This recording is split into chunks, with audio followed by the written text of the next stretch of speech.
At PYTCH, we create experiences and deliver messages.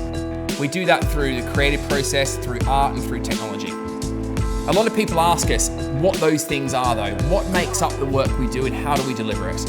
So in this series, I'm going to talk through the constituent elements of our work, ranging from a camera right through to the creative process. I want to share that knowledge, I want to inspire the next generation of producers, and I want to open the lid on what we do and how we do it. So we've built another virtual venue. And in this video, I want to show you through all the elements that have made up this new space and how you can use them for your event spaces as well. Before I do that though, it's important to recognize why we're building these spaces and what they're for. Fundamentally, what we're all trying to do right now is help deliver messages and create experiences. We can't do that in person, we're doing it digitally, and we're finding really exciting new ways of using our technology to help hammer home those messages and experiences when people can't be face to face. So what I want to do in this video is show you all the elements that make up this space. That's the video screen, the floor, the lighting, foreground elements, background elements, and all the really technical control equipment that makes the whole thing work. So we've got 3 different types of video screen in this studio, and I'm going to talk you through all 3 of them right now, which one's better for which thing. Come across this way. So first up, we've got some LCD screens. These are very similar to the kind of thing you'd have in your living room. The reason they're good is because hopefully on camera, they look like a print graphic, or they might even look like the real thing. So for example, if you show some content like a fish tank or a forest, it'll look like you're actually looking at a fish tank or a forest. It's a very, very natural video source, and also it doesn't emit much light. So it's really, really effective for natural, authentic content. Now behind the LCD screens, we have an LED wall, right? So this is really different because each pixel is an actual LED that's got red, green, and blue in it. It actually emits light. So some of the light from the screen will light up your presenter. Really good when you want big, punchy, bright, bold, obnoxious content, and if you want to cover the whole back of the stage. So different context, different kind of textures to them. Now the next video screen on this build is really interesting, and it's a video floor. To walk on this, I'm going to take my shoes off though, because we want to keep it looking nice and shiny. If you look closely, what you'll see is a shiny material which reflects the content on the screen behind, but also underneath me here, there's actually a video screen.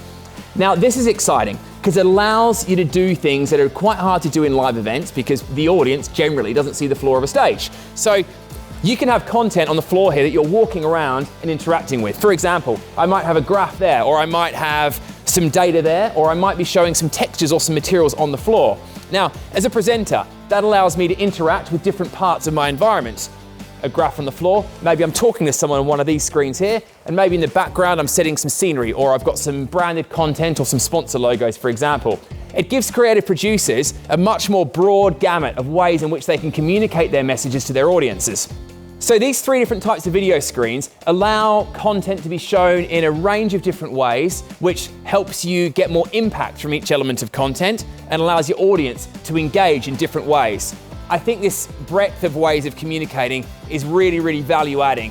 Now I'm at what we call front of house position. Front of house is where the technicians stand and they control all the content, the video call, the sound, the light, the streaming, the internet, everything.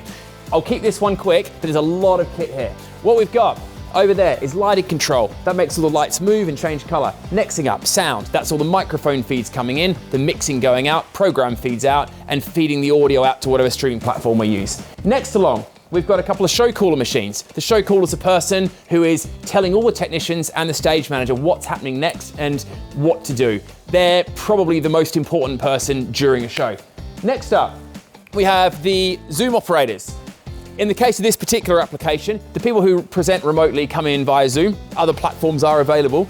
And we have up to 12 Zoom sessions all running at once, so we can get those presenters into the room and get them to engage with the content.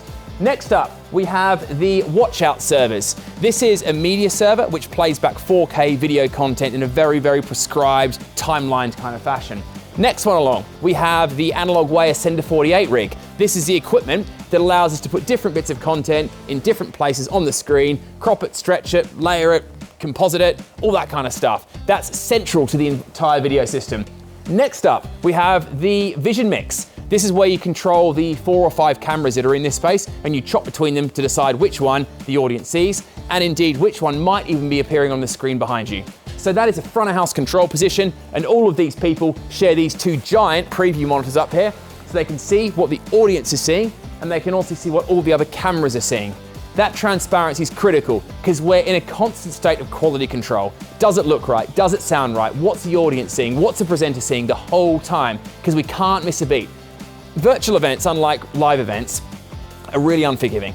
Back in the old live events world, you could start a show a couple of minutes late. If a bit of content was slightly out, the truth is you would get away with that. With virtual events, the quality standards have to be so much higher than live events because everything we do is visible and can be seen by our audiences.